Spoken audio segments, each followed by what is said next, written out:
बातम्या मुंबईतून. मुंबईतील हवेचा स्तर खालावला आहे. वायू प्रदूषण रोखण्यासाठी पाणी फवारणी केली जाते.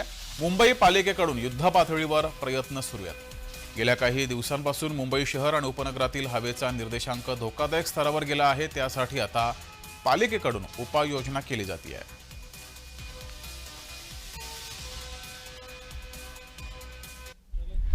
राज्यभरामध्ये प्रदूषण हे आपल्याला वाढलेलं पाहायला मिळतं. त्यातच पाहायचं झालंच तर मुंबई ही अदृश्य झालेली सुद्धा आपल्याला पाहायला मिळतं. सध्या आपण आहोत दादर येथील समुद्रकिनारी. आपण पाहू शकतो माझ्या मागे जो समुद्रकिनारा आहे चक्क ते धुके नसून आपण पाहू शकतो जे प्रदूषण झालेलं आपल्याला पाहायला मिळतं. एकंदरीत पाहायचं झालंच तर हे प्रदूषण होण्याचं कारण म्हणजेच की जे बिल्डिंगचे कामं असतील किंवा मेट्रोचे प्रकल्प असतील याचे जे धूळ आहेत त्या धुळीने हे प्रदूषण झालेलं आपल्याला पाहायला मिळतं. आपल्यासोबत बोलण्यासाठी काही नागरिक आहेत. आपण यांच्याशी बातचीत करणं की नक्की हे मुंबई फिरायला आले जालन्यावरून, यांच्याशी बातचीत करणं.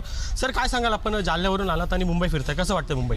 नक्कीच खूप छान आहे मुंबई. पण आम्ही मागच्या वर्षी आलो होतो त्यावेळेस असं प्रदूषण नव्हतं, पण ह्या वर्षी आम्ही बघतोय तर इथं खूप कचरा आणि असं प्रदूषण दिसतंय.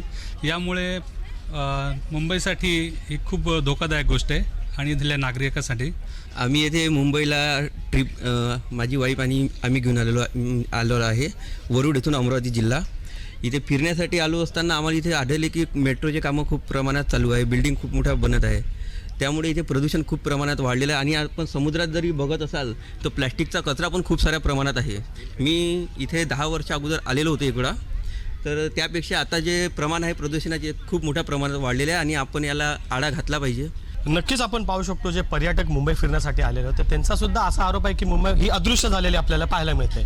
कुठेतरी शासनाने यावर लक्ष द्यावं असं जे आहे पर्यटकांचं म्हणणं आहे. कॅमेरा पर्सन शिवनारायणसह अनिल सावरे, जमाशा न्यूज, मुंबई.